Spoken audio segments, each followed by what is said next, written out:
আমরা আজকে খুরা রোগ সম্পর্কে আলোচনা করব। খুরা রোগকে ইংরেজিতে এফএমডি বলা হয়, যেটা ফুড অ্যান্ড মাউথ ডিজিজ।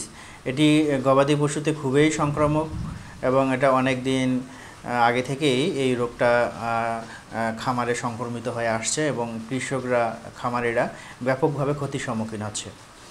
এটি একটি ভাইরাসজনিত রোগ।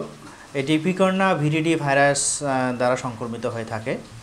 বাংলাদেশে সাধারণত এর 4টে স্ট্রেন পাওয়া যায় এবং এর সর্বমোট হচ্ছে 7টা স্ট্রেন।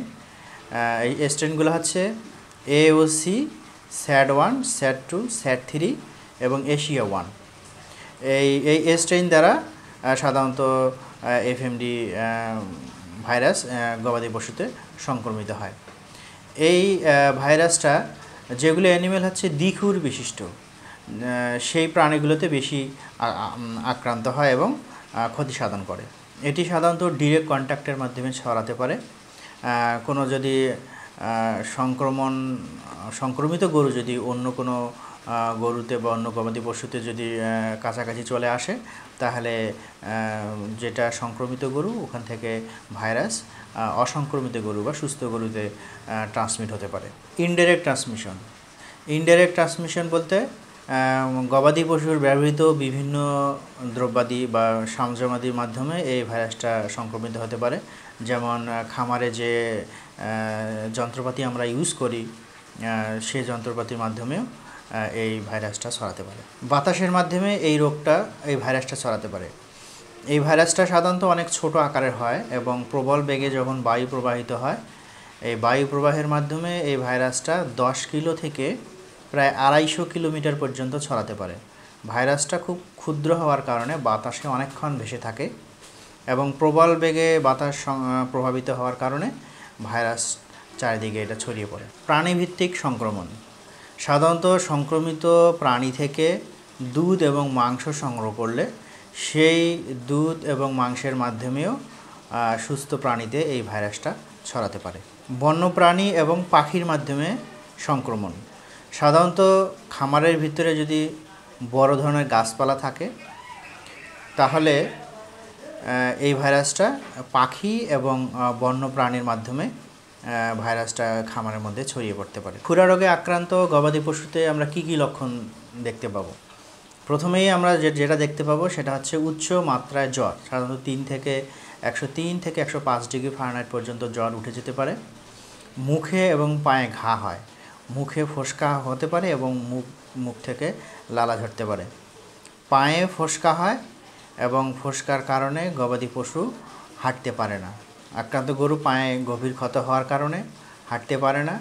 পরবর্তীতে যখন এই ক্ষতটা অধিক সময় ধরে থাকে, তখন এখানে সেকেন্ডারি ব্যাকটেরিয়াল ইনফেকশন হতে পারে এবং আরও ক্ষতের তীব্রতা আরও বাড়তে পারে। মুখে ক্ষতের কারণে গবাদি পশুতে তীব্র লালা ঝরতে পারে এবং গরু খাওয়া দাওয়া ছেড়ে দিতে পারে। এবং অতিরিক্ত জ্বরের কারণে যে গরুগুলো প্রেগনেন্ট, সে গরুগুলোর অ্যাবর্শন হতে পারে।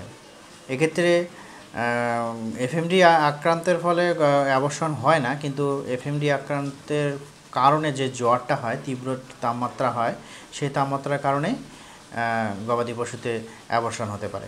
তীব্র জ্বরের কারণে গবাদি পশুর দুধ উৎপাদন হ্রাস পায় অথবা দুধ উৎপাদন পুরোপুরি বন্ধ হয়ে যেতে পারে এবং কোনো কোনো গবাদি পশুতে শ্বাসকষ্ট দেখা দেয়। শ্বাসকষ্ট দেখা দিলে গরুর শ্বাস নেওয়ার যে তীব্রতা সেটা বেড়ে যায় এবং কোনো কোনো সময় গরু মারাও যেতে পারে। ফার্স্টটা প্রথমে গবাদি পশুর শরীরে এন্ট্রি করার পর প্রথমে এটা ইপিথেলিয়াল টিস্যুতে এফেক্ট করে এবং এটা লিম্ফ নোডকে এফেক্ট করে। এরপর সারা শরীরে এটা ছড়াই পড়ে। সারা শরীরে ছড়াই পড়ার পর এটা মুখে এবং পায়ে ক্ষতের সৃষ্টি করে এবং লেমনেস দেখা দেয়। এটি বাছুরের ক্ষেত্রে মায়োকার্ডাইটিস তৈরি করে। মায়োকার্ডাইটিস হওয়ার কারণে বাছুরের হার্ট বড় হয়ে যায় এবং হার্ট পাম্প করতে না পারে, সেজন্য বাছুর মারা যায়। বাছুর আক্রান্ত হলে এই একটা টার্ম আছে, একে বলা হচ্ছে টাইগার হার্ট ডিজিজ। কারণ হার্টটা অনেক বড় হয়ে যায় এবং হার্ট পাম্প করতে পারে না, বিধায় বাছুর মারা যায়। কিন্তু বড় প্রাণীর ক্ষেত্রে মায়োকার্ডাইটিস হয় না এবং এই কিছুদিনের মধ্যে এই রোগটা সেরে যায়। আমরা কিভাবে বুঝবো যে গবাদি পশুটা এফএমডিতে আক্রান্ত? সাধারণত উপসর্গ দেখেই এটা গবাদি পশুটা এফএমডিতে আক্রান্ত কিনা সেটা বোঝা যায়। অথবা আমরা ভাইরাস আইসোলেশন করে সেরোলজি করতে পারি বা আরটিপিসিআর করতে পারি। ল্যাব টেস্টের মাধ্যমে এটা আমরা কনফার্ম হতে পারি যে এটা খুরা রোগে আক্রান্ত হয়েছে। চিকিৎসা, যদি গবাদি পশুতে এফএমডি আক্রান্ত হয়ে থাকে তাহলে আমরা কিভাবে চিকিৎসা করব? এটা ভাইরাসজনিত রোগ হওয়ার কারণে সাধারণত এই রোগের নির্দিষ্ট কোনো চিকিৎসা নেই।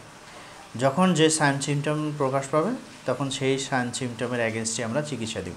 সাধারণত প্রচণ্ড জ্বর হয়, আমরা জ্বরের বিরুদ্ধে প্যারাসিটামল সাজেস্ট করতে পারি এবং আমরা পুষ্টিকর খাদ্য সরবরাহ করতে পারি এবং ভিটামিন সি জাতীয় খাদ্য সরবরাহ করলে দেখা যায় যে কয়েকদিনের মধ্যে এই রোগটা সেরে যায়।